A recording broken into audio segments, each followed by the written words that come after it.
Assalamualaikum warahmatullahi wabarakatuh. Perkenalkan, nama saya Nur Aida Fatimah dengan NPM 130119053.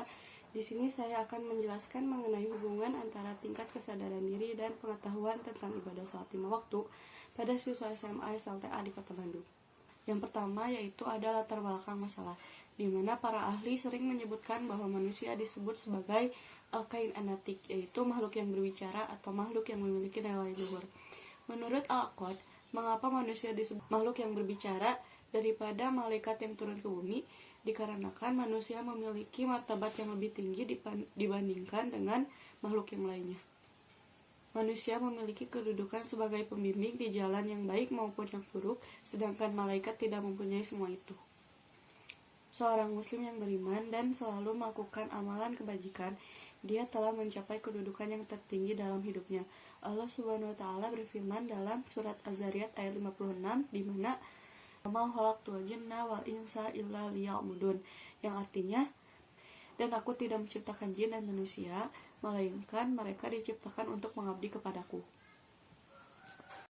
Lalu menurut Imam Asy-Syafi'i berkata bahwa diwajibkannya orang tua untuk mendidik anaknya dan diwajibkan untuk mengajarkan cara bersuci, yaitu berwudu, mandi, dan lain. Lalu selanjutnya ada rumusan masalah.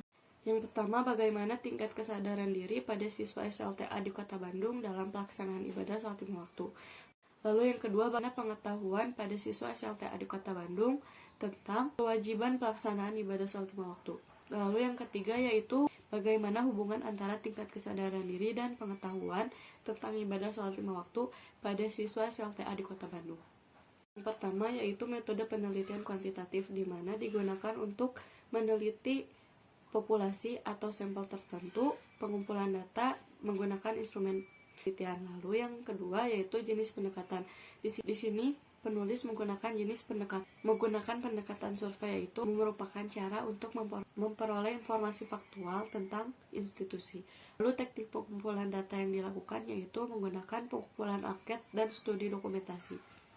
Hasil penelitian dan pembahasan pada penelitian ini yaitu hubungan antara tingkat kesadaran diri dan pengetahuan tentang ibadah sholat 5 waktu pada siswa SLTA di Kota Bandung. Dalam pengertiannya, melaksanakan ibadah sholat mahdah atau khusus seperti sholat, puasa, zikir, dan ibadah yang lainnya, yaitu melakukan amal saleh hanya karena dengan niat karena Allah Subhanahu wa taala.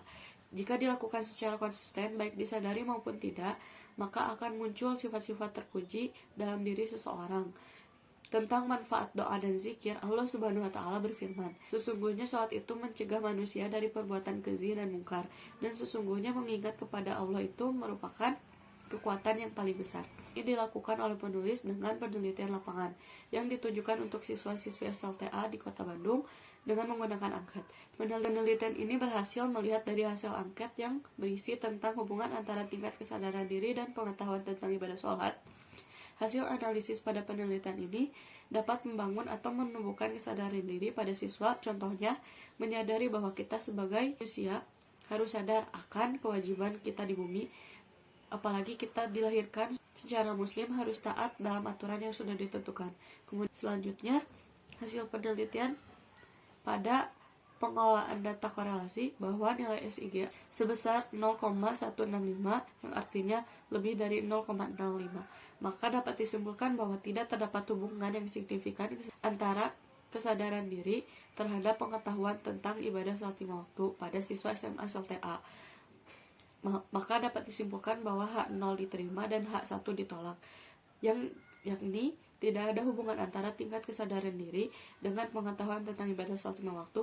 Maka dari itu belum tentu kesadaran diri pada setiap manusia itu mempunyai hubungan signifikan dengan pengetahuan ibadah tentang sholat 5 waktu, yang menjadikan siswa akan sadar keutamaan sholat, apalagi jika beragama Islam.